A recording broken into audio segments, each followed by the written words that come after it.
a presentar al señor Ignacio Maglio, de Red Bioética de UNESCO, que va a dar su presentación de Derechos Humanos, Bioética e Investigación. Así que, por favor, un fuerte aplauso para Ignacio. El escenario es tuyo. Muchísimas gracias. Muchísimas gracias, buenas tardes, gracias por la presentación. Un placer estar aquí. Siempre trato de hacer una especie de disclosure, ¿no? Les tengo que decir que soy abogado, pero una buena persona, ¿sí? Así que, por favor, pueden confiar en mí. Bueno, para mí realmente es un placer compartir esto, temas novedosos. Nosotros somos, de alguna forma, migrantes digitales, pero el tema claramente es de mucho interés, todo lo que es ciencia descentralizada, todo lo que tiene que ver con estos desarrollos Web3 y sobre todo lo que significan estas nuevas, yo diría, cosmovisiones de transparentalizar, de horizontalizar, de compartir el conocimiento. Creo que son puntos claves. Para ello yo brevemente voy a hacer una especie de referencias históricas. Y primero quiero darles un dato. Ustedes saben que los derechos humanos tienen características o principios, digamos, fundamentales, ¿no? En primer lugar, se predican de las personas. Solamente las personas portan dignidad y portan derechos humanos. Ahora hay una gran tensión en el mundo, muchos quieren equiparar los derechos de los animales a los derechos humanos. Pero bueno, nosotros seguimos apostando a que los derechos humanos son valores inherentes a la condición de persona humana. Son indivisibles o interdependientes. Vamos a ver hoy, por ejemplo, de alguna forma lo que se está discutiendo hoy aquí es el derecho a la ciencia. Y pocos saben que el derecho a la ciencia es un derecho humano. Cuando se habla de derechos humanos, se habla de derecho a la vivienda, al agua potable, a la salud y a la educación. Pero vamos a ver ahora que el derecho a la ciencia también es un derecho humano. Interdependiente porque de ese derecho humano a la ciencia dependen otros derechos esenciales, como el derecho justamente a la alimentación, el derecho a la salud.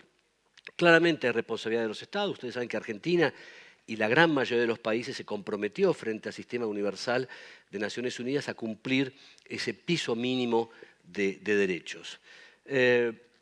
Algo interesante, ¿no? En la historia de la ética de la investigación es o tiene el mismo origen que el invento de los derechos humanos. Ustedes saben que los derechos humanos, como decía Nino, fueron un invento que se dio a partir de la necesidad de establecer principios y valores universales frente a las atrocidades que cometieron aquellos médicos, técnicos, investigadores nazis con grupos vulnerables, ¿no? Es decir, con judíos, con gitanos, con hombres que tenían sexo con hombres, personas que tenían padecimientos mentales. Yo siempre hago una aclaración, digo, no me peguen que soy respetuoso de los derechos, pero los médicos nazis, y esta es la gran paradoja, de alguna forma fueron éticos en sus investigaciones, porque fueron consistentes con el imperativo moral de la época. Hoy de alguna forma en las presentaciones anteriores se vio esa tensión. ¿Cuál era ese imperativo moral? El interés de la ciencia, el interés de la etnia, de los germanos, estaba por encima del interés individual de las personas. Y el gran giro, la gran revolución en términos de bioética y de derechos fue justamente que se invirtió ese principio, y hoy van a ver ustedes que este es un poco el horizonte que guía cualquier tipo de investigación, que es justamente al revés, un giro de 180 grados. Ahora el interés superior es el interés individual. Y fíjense ustedes que ningún otro interés puede estar por encima de ese interés general. Este es un principio muy importante, junto también al principio de precaución. En el próximo panel justamente vamos a hablar sobre progreso y responsabilidad, ¿no? Esa tensión que muchas veces hay en la investigación entre el progreso y la responsabilidad. Y ustedes que hacen investigación tienen, digamos, pesa sobre ustedes esa obligación tan importante que es el principio de precaución, que tiene que ver con una característica propia de las profesiones y mucho más de los investigadores. Responder. Responsabilidad viene justamente de aquel verbo latino, que era responder por las consecuencias de nuestros propios actos.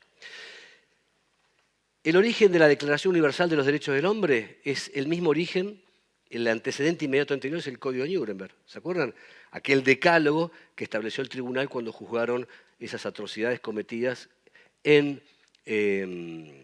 con fundamento en la investigación y en el progreso de la humanidad. Una de las claves que aquí también se dijo anteriormente es, para que una investigación pueda ser considerada moralmente legítima desde el punto de vista moral y desde el punto de vista de derecho, es que una persona pueda saber que está involucrada en una investigación.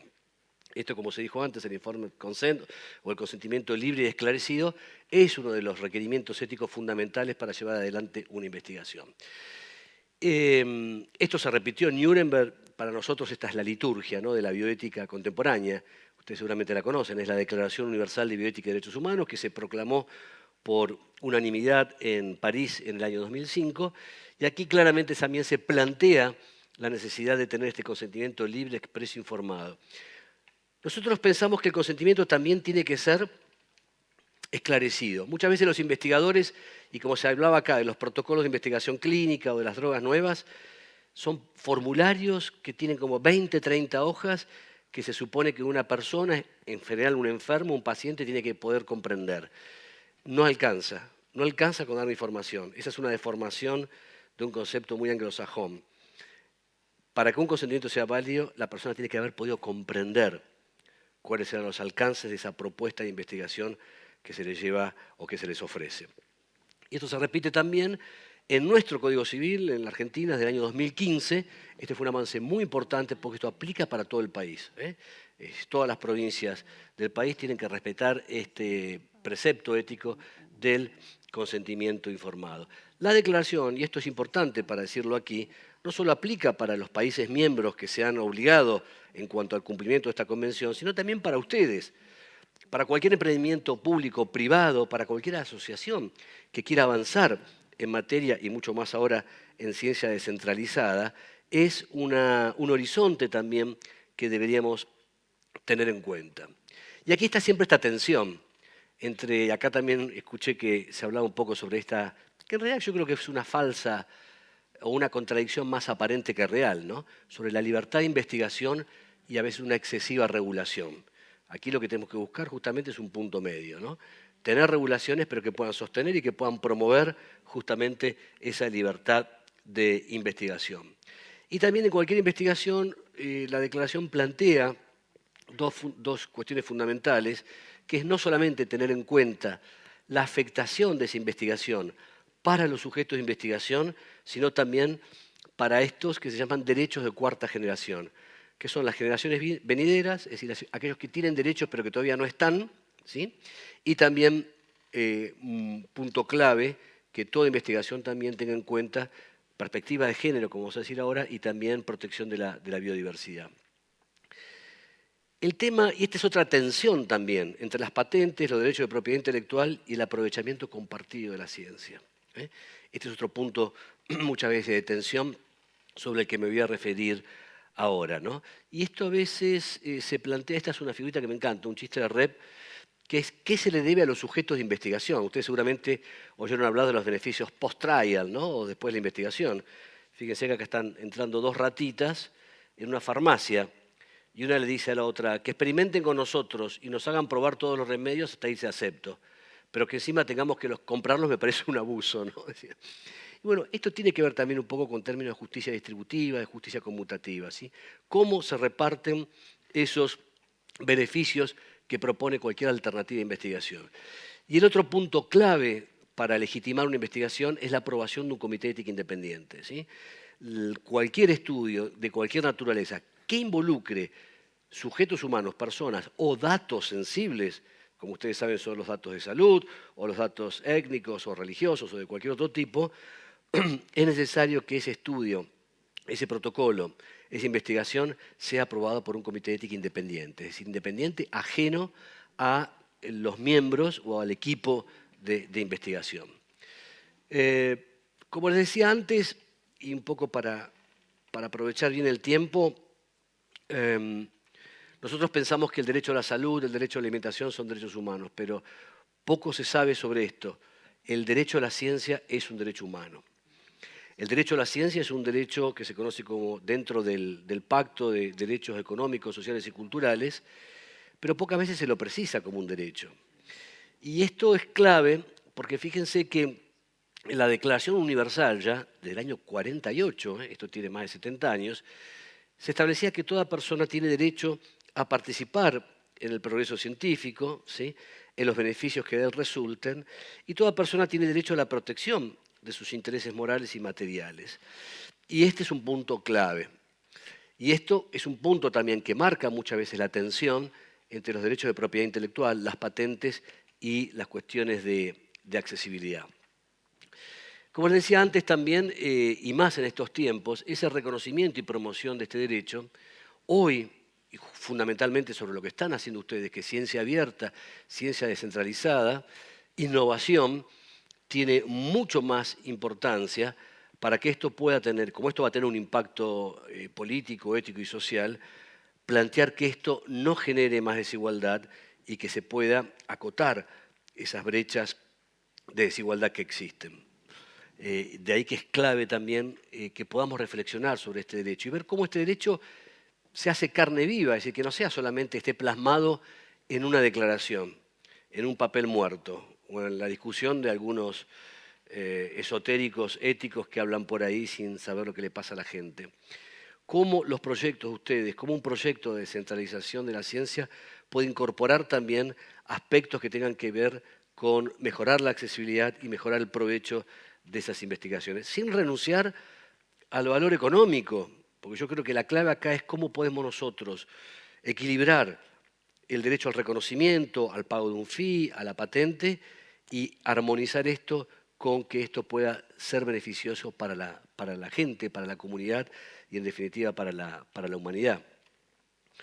Lo que dice PIDEX ahí es el Pacto Internacional de Derechos Económicos, Sociales y Culturales, y fíjense también que se insiste sobre la posibilidad de gozar del progreso científico y también algo muy importante para los que se quejan de la excesiva regulación, el propio pacto establece que debe existir un respeto indispensable para la libertad y para la promoción de la investigación científica y la actividad creadora. Es decir, también dentro del derecho humano a la ciencia existe el derecho de los investigadores a que puedan progresar en su carrera y a que puedan tener incentivos adecuados para que puedan seguir investigando. Yo no sé si ustedes saben, no los quiero aburrir con temas normativos, todos los pactos por los cuales la mayoría de los países se comprometieron a cumplirlos, hay un comité de seguimiento, ¿sí? En este caso, el Comité de Seguimiento del Pacto Internacional de Derechos Económicos, Sociales y Culturales ha establecido distintas observaciones generales. ¿Qué son las observaciones generales? Bueno, cuando no hay mucha precisión sobre cuáles son los alcances de ese derecho, el Comité de Seguimiento hace estas observaciones generales para decir, miren muchachos, el derecho a la ciencia necesariamente debe incluir estos. Estos son los elementos indispensables para que pueda ser efectivo este derecho más allá de lo que diga la declaración. Una de las excusas, y lo que está, esto lo digo a título personal, sufriendo Argentina, que es la pulverización de la ciencia como derecho en Argentina, las cuestiones presupuestarias no pueden ser una excusa para incumplir una obligación convencional que asumió el Estado argentino. Entonces, más allá de las discusiones econométricas o presupuestarias, esa discusión en términos de distribución del presupuesto, ya sea del Poder Ejecutivo o del Congreso, el límite que tienen es justamente este. El Estado tiene que probar que usó y adoptó el máximo de los recursos que dispone para garantizar la plena realización del derecho a la ciencia. Y esto, lamentablemente, y me hago cargo de lo que digo, hoy Argentina lo está incumpliendo. Es un incumplimiento formal y material del pacto, porque ustedes saben, no hace falta que se los diga, el cercenamiento de todo el presupuesto público para lo que es ciencia pública en la Argentina. Como les decía antes, ¿se acuerdan que cuando hablamos de los derechos humanos decíamos que eran interdependientes e indivisibles? Bueno, justamente aquí lo que dice la observación general del comité es que el derecho a la ciencia es tan importante que depende la materialización de otros derechos si nosotros podemos fomentar y promover el derecho a la ciencia, como el derecho a la alimentación y el derecho a la salud, y ni que hablar del derecho a la educación. Este para mí fue uno de los grandes pioneros en materia de sanitarismo argentino, Ramón Carrillo, y fíjense qué interesante lo que él decía ya hace 40, 60, 70 años atrás. Él decía que solo sirven las conquistas científicas sobre la salud si éstas de alguna forma son accesibles al pueblo, ¿no? Y esta es una verdad que también hay que cotejarla con esto, la patentividad de los hallazgos. Ustedes saben y conocen la diferencia entre un descubrimiento y un invento. Dentro de estas características, estas diferencias, muchos se ponían a cuestionar todo lo que está bajo el sol, la naturaleza, algún componente de la naturaleza susceptible de ser patentamiento si ya está en la naturaleza. Esa es la primera pregunta, que es una pregunta, podríamos decir, epistemológica y política. Y otra discusión es si nosotros encontramos, y esto pasó en COVID, en la pandemia, un descubrimiento que puede promover, aliviar el sufrimiento, salvar vidas, evitar muertes prevenibles, ¿cuáles son o cuáles serían los límites de la patentabilidad de esos hallazgos? ¿Sí? Acá yo traje esta referencia histórica. Ni Pasteur, ni Fleming, ni Salk, ni Sabin nunca hicieron trámite para patentar sus descubrimientos. Hubieran sido millonarios todos sus herederos hasta todas las generaciones venideras. Pero esta es una discusión que hay que dar. Yo creo que en el panel ahora que viene, cuando vamos a discutir sobre progreso y responsabilidad, seguramente es un tema que vamos a poder profundizar.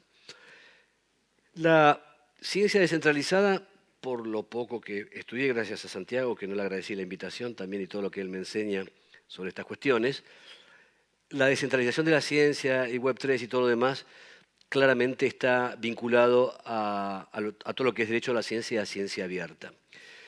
UNESCO ya desde el año 2021, lo que pasa es que son declaraciones que son magníficas, pero se conocen poco y nuestro primer derecho, ¿cuál es? El derecho a conocer los derechos.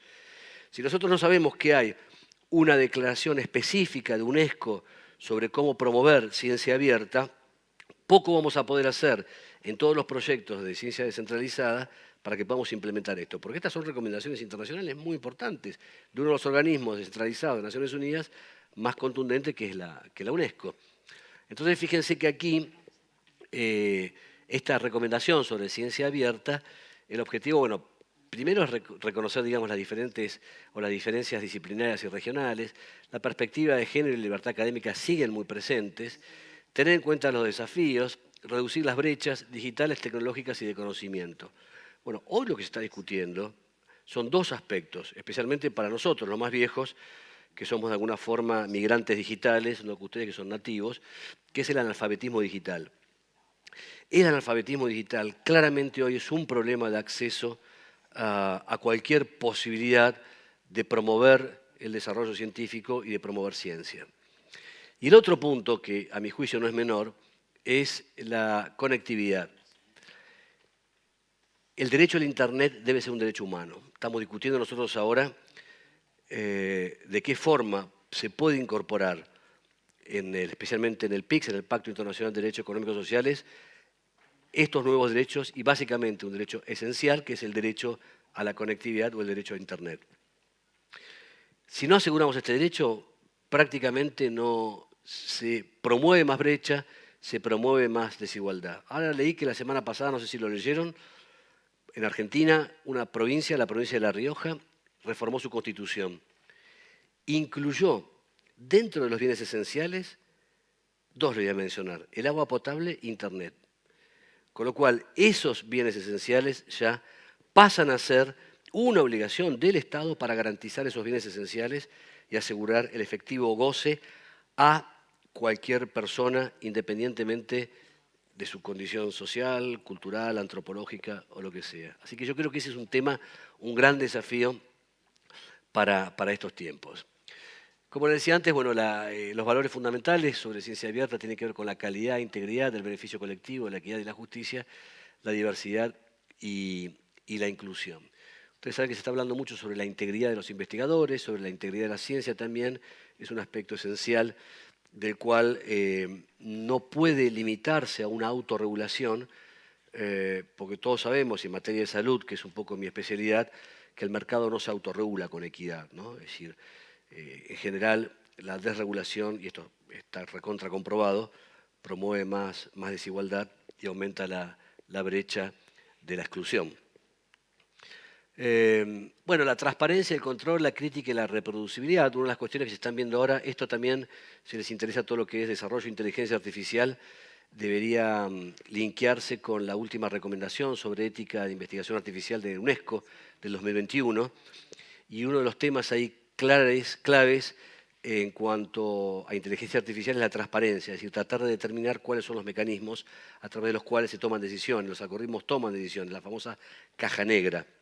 Y esto ya se está planteando también como un derecho para conocer, para evitar lo que dice Sadin, ¿no? Esa especie de, él habla de la organización algorítmica de la existencia, ¿no? Y este también es un punto interesante para discutir en términos de bioética y derechos humanos, la pulverización de la autonomía, ¿no? Uno de los grandes riesgos que seguramente en el panel sobre desarrollo, progreso y responsabilidad lo vamos a ver, ¿no? Esa presencia omnipresente, ¿no?, de lo digital que muchas veces nos hace perder de vista la necesidad de la presencia, ¿no? Yo digo siempre en medicina de la posibilidad de escuchar, del contacto, ¿no? Bueno, entonces un poco para terminar, yo creo que tenemos que volver a veces a los clásicos, ¿no? Sin que esto sea un llamado, digamos, ancestral que no tenga anclaje en las necesidades actuales. En términos aristotélicos, nosotros lo que proponemos también desde el campo de la bioética y los derechos humanos es la prudencia, el justo medio, ¿no? Ni tecnofobia ni tecnolatría, buscar ese junto medio. Por eso nos preferimos hablar de tecnosabiduría y, en definitiva, seguir convencidos en ciencia descentralizada, en tecnología, no olvidar nunca que debemos ser, de alguna forma, amos de la tecnología y nunca sus esclavos, ¿sí? Bueno, me sobró tiempo. Muchas gracias. Muchas gracias, Ignacio. ¿Alguien tiene una pregunta para hacerle?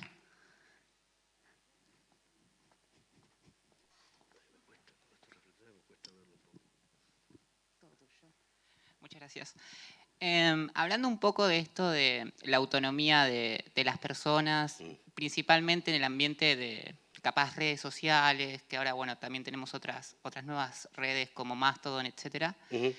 Pero quería hablar un poco, preguntarle, a la hora de trabajar con algoritmos de inteligencia artificial o algoritmos de posicionamiento en redes sociales, ¿cuál es la vista ética para trabajar con esos tipos de algoritmos sin, a la hora de desarrollarlos para permitirles a la gente tener cierta autonomía y que no se conviertan en esclavos del producto que esté desarrollando? ¿Qué perspectiva tenía la UNESCO o qué perspectiva se da de un especialista? Es una muy buena pregunta.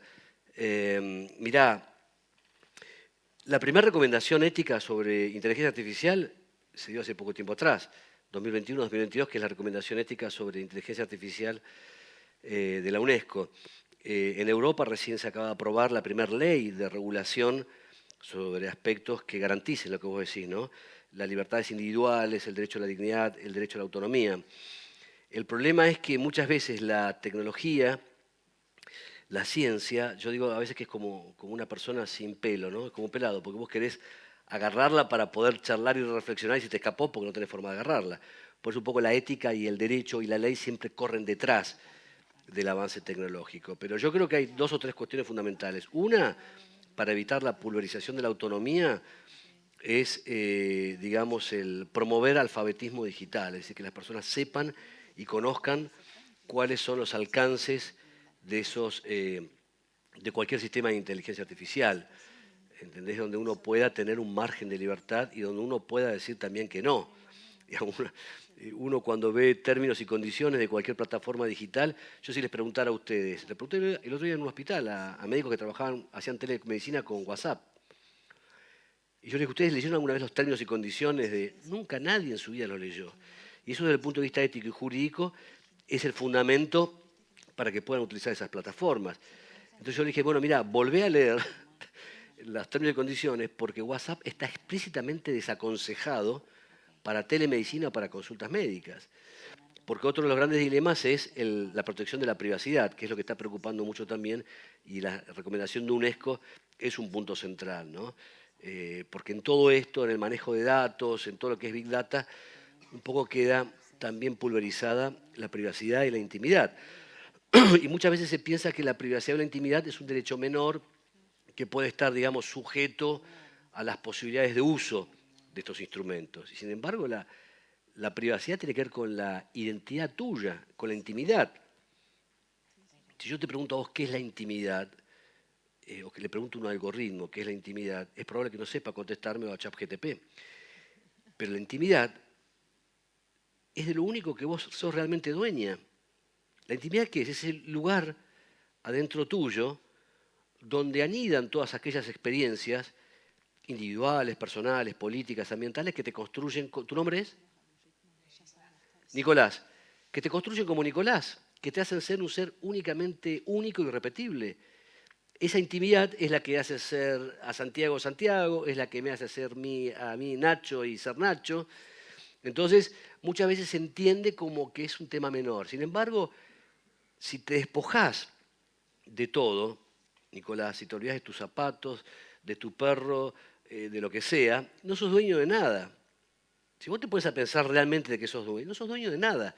De lo que sí sos realmente dueño, y por eso tenés un poderío absoluto, es de intimidad, de tu historia que te construye como Nicolás. De ahí que yo creo que sea tan importante la protección de la intimidad, de la privacidad, frente a cualquier sistema que pueda tener, como decía Eric Sagan, esa suerte de los... Están yendo tan rápido, él plantea esa suerte de tecnocapitalismo, de esa organización algorítmica de la existencia, que te impide que te saque el juicio crítico aparte. Y eso es lo más jodido también, porque cuando vos perdés, ¿ética qué es? En definitiva, un poco para cerrar, que se vea el tiempo. Ética es como decía Sabater, vos tenés que estar convencido de que no todo da lo mismo y no todo da igual. ¿Entendés? Entonces, eso significa también nunca perder la capacidad crítica de decir que no. Un monosílabo que es muy potente.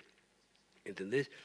Entonces, saber que cuando yo salgo acá, subo al coche y me van a decir, mira, para ir a tu casa, te conviene agarrar por acá, a la noche llego y me van a decir qué película me conviene ver. Esas son cosas buenas, sirven, en la medida en que no limiten el ejercicio de mi libertad. ¿Sí? No sé si con esto más o menos te... Un fuerte aplauso.